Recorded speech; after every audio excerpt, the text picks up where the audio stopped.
Napoleon Bonaparte Europe खंडाचा बादशाह झाला।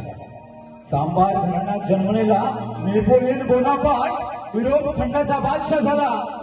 कोळशाच्या खाणीत दारूच्या गुंडात काम करणारा अब्राहम लिंकन अमेरिकेचा राष्ट्राध्यक्ष झाला आणि माणुसकी नाकारलेल्या समाजात जन्मलेला माझा भीमराज या भारताचा शिल्पकार झाला। या भारताचा शिल्पकार झाला। या भारताचा शिल्पकार झाला। बंधुरो, डॉक्टर बाबासाहेब आंबेडकरांनी 1956 साली आपल्याला जणू सोन्याची खाणच दिली ती धम्माच्या रूपाने। तथागताचा शुद्ध स्वरूपाचा धम्म नागपूर या ठिकाणी आपल्या बाबासाहेबांनी दिला। आणि म्हणून म्हणावं असं वाटतं की आसरा जर तुझा मिळालाच नसता तर मोल या जीवाला कवडीचा नसता। की आसरा जर तुझा मिळालाच नसता तर मोल या जीवाला कवडीचा नसता। अरे गळ्यात मडकं पाठीला झाडूच असता।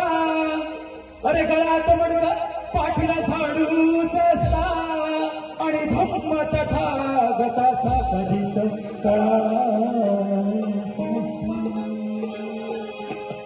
हा तथागताचा शुद्ध स्वरूपाचा धम्म बाबासाहेबांनी 1956 ला दिला आणि आम्हाला जणू सोन्याची खाणच दिली। आता पूर्वी काय होतं आपल्याकडे? आज आपल्या माता भगिनी या ठिकाणी उपस्थित आहेत। मला वाटतं त्या ठिकाणी आजी बसल्यात बघा, किती सोनं घालून बसल्यात आहेत ना। ही कोणाची मुंडी आहे? ही कोणाची मुंडी आहे?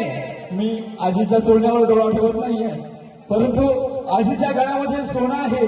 आज तुम्ही तुमच्याकडे 1000-500ची नाही तर 5000-10,000ची साडी आहे। ती कोणाची मुंडी आहे?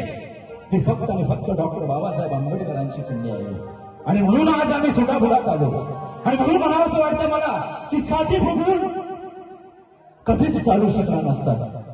की अरे छाती फुगवून तू कधीच चालू शकला नसतास। अरे पोपटास सारखं बोलतोय असं कधीच बोलू शकला नसतास। छाती फुगवून तू कधीच चालू शकला नसतास। पोपटासारखं बोलतोय असं कधीच बोलू शकला नसतास। अरे उचलू शकला असतास भाळेवढा डोंगर, पण भीम माझा नसता तर हा 20 ग्रॅमचा पेन तू कधीच उचलू शकला नसता। हा 20 ग्रॅमचा पेन तू कधीच उचलू शकला नसता। आणि म्हणूनच